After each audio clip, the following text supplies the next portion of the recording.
तुम देखना एक दिन इस देश की प्रधानमंत्री एक बच्ची हिजाब पहन के प्रधानमंत्री बनेगी।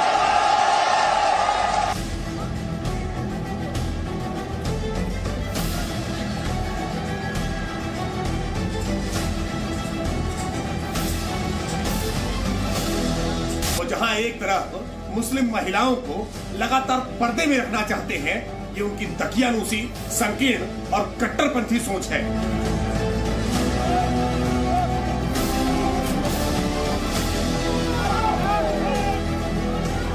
एक ड्रेस कोड है, हमारे यहाँ तो कोई यूनिफॉर्म नहीं है।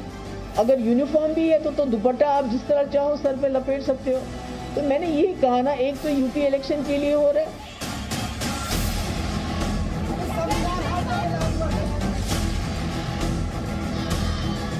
और ये जो मजहब पे हमला किया जा रहा है, ये कुछ कट्टरपंथी हैं, इनका कि ये कोशिशें रही हैं कि लड़ाई की जाए, मजहबों में झगड़े किया जाए और वो इलेक्शन जीत सके।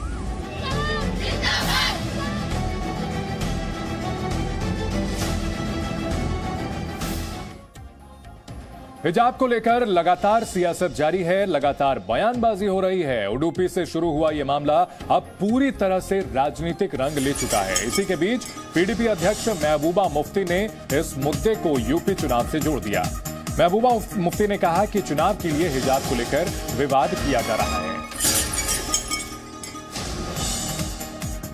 हमारे मुल्क का बहुत क्रिटिसिज्म हो रहा है कि भाई एक ड्रेस कोड है, हमारे यहाँ तो कोई यूनिफॉर्म नहीं है। अगर यूनिफॉर्म भी है तो दुपट्टा आप जिस तरह चाहो सर पे लपेट सकते हो। तो मैंने यही कहा ना, एक तो यूपी इलेक्शन के लिए हो रहा है, दूसरा ये यहाँ नहीं रुकेगा। इसके बाद जो हमारी और निशानियां हैं उनको अटैक किया जाएगा, क्योंकि ये चाहते हैं कि हमारे लिए जो हिंदुस्तान के मुसलमान हैं उनके लिए हिंदुस्तानी होना काफी नहीं है, उनके लिए बीजेपी होना ज्यादा जरूरी है, जो वो बनना नहीं चाहते हैं।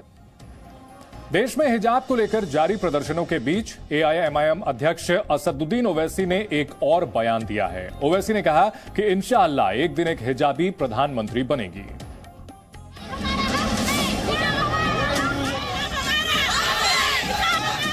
कर्नाटक से चले हिजाब के बादल यूपी चुनाव में बरस रहे हैं। अभी पहले चरण का चुनाव खत्म ही हुआ है कि समीकरण को बदलने के लिए ध्रुवीकरण की जोर आजमाइश शुरू हो गई है। एक बार फिर एआईएमआईएम प्रमुख असदुद्दीन ओवैसी ने हिजाब को लखनऊ से दिल्ली पहुंचा दिया और अब इस मामले पर जमकर राजनीति हो रही है।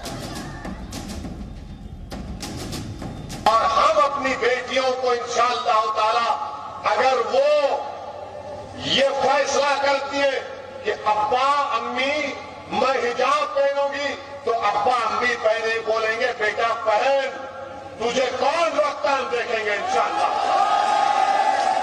हिजाब निकाब पहनेंगे, कॉलेज को जाएंगे, डॉक्टर भी बनेंगे, कलेक्टर भी बनेंगे, एसडीएम भी बनेंगे, बिजनेसमैन भी बनेंगे।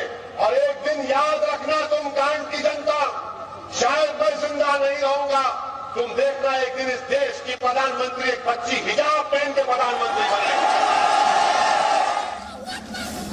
कॉलेज कैंपस में अल्लाह अकबर और जय श्री राम की पढ़ाई हो रही है। यूपी के चुनावी माहौल में इस मुद्दे को और हवा देने की कोशिश हो रही है। ओवैसी के बयान पर बीजेपी के प्रवक्ता राकेश त्रिपाठी ने निशाना साधा है, तो वहीं कांग्रेस प्रवक्ता सुरेंद्र राजपूत ने ओवैसी को बीजेपी का पिछलग्गू बताया है। असदुद्दीन ओवैसी का ये मुगालता ही रहेगा।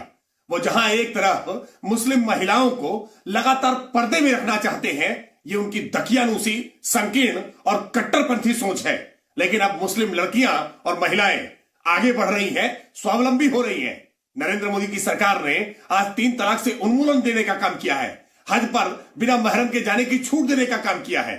इसलिए अब असदुद्दीन ओवैसी की इन बातों में अब मुस्लिम महिलाएं फंसने वाली नहीं है। ये कितने भी कट्टरपंथी मौलानाओं के कठमुल्लों के दबाव में इस तरह की बयानबाजी करके लोगों को भड़काने की कोशिश करते रहे, लेकिन अब इस तरह का कोई ध्रुवीकरण मजहबी आधार पर नहीं होगा। अब देश विकास के मुद्दे पर बात करेगा और विकास के मुद्दे पर ही चुनाव लड़े जाएंगे। भारत का संविधान किसी भी व्यक्ति को जो भारत का नागरिक है प्रधानमंत्री बनने की इजाजत देता है, चुनाव लड़ने की इजाजत देता है। ओवैसी जी, इस बात को याद रखिए। लेकिन भारत की जनता किसी भी सांप्रदायिक व्यक्ति को और दूसरे दल को सपोर्ट करने वाले व्यक्ति की बात को भी समझती है, चालाकियां भी समझती है और साजिशें भी समझती है। ओवैसी साहब, आप भारतीय जनता पार्टी के पिछलग्गू हो गए हैं, इसलिए आप चुनाव को सांप्रदायिक बनाना चाहते हैं, हिंदू मुसलमान कराना चाहते हैं हिजाब के नाम पर। नहीं होगा। इससे पहले ओवैसी ने हिजाब मामले पर बयान देते हुए कहा था कि भारत का संविधान अधिकार देता है कि आप चादर ओढ़ें या हिजाब ओढ़ें। वहीं जम्मू कश्मीर के पूर्व सीएम फारूक अब्दुल्ला ने भी हिजाब विवाद पर बड़ा बयान दिया है। आपको हक है कि आप क्या खाना चाहते हैं, आप क्या पहनना चाहते हैं, आप क्या करना चाहते हैं, जहाँ तक कि आप मुल्क की सालमियत को खतरा नहीं करें। मजहब अपना अपना है और ये जो मजहब पे हमला किया जा रहा है, ये कुछ कट्टरपंथी हैं, इनको कि ये कोशिशें रही हैं कि लड़ाई की जाए, मजहबों में झगड़े किया जाए और वो इलेक्शन जीत जाए।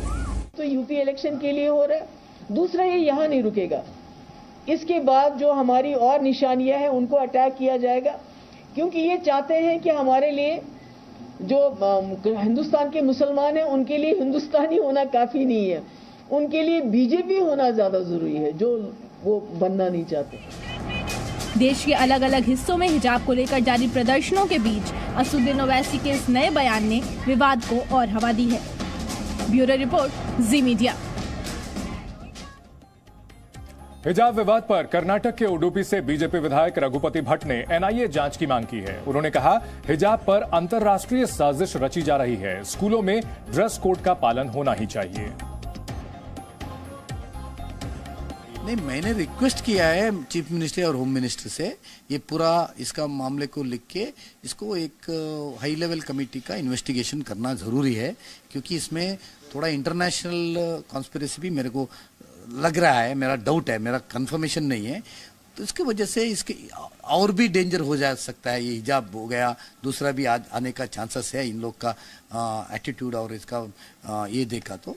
सो इसके लिए एक तनिका करने का अच्छे हैं बोल के मेरा भी मान है। मेरा खुद का है, मैं लिखा नहीं है, मेरा खुद का मानना है कि एनआईए को देख के ये इन्वेस्टिगेशन किया तो पूरा क्या क्या साजिश है सब आ जाएगा बोल के मेरा मानना है। ये वो स्टेट गवर्नमेंट क्या डिसाइड करेगा, इन्वेस्टिगेशन कौन सा एजेंसी में करेगा, उनका है, मेरे को उनका ऊपर विश्वास है। लेकिन मेरा जो ये है, मैं ऑलरेडी बोल चुका हूँ। अब बात उत्तराखंड चुनाव की करते हैं। हरीश रावत से जी न्यूज संवाददाता ने उत्तराखंड चुनाव को लेकर खास बातचीत की है।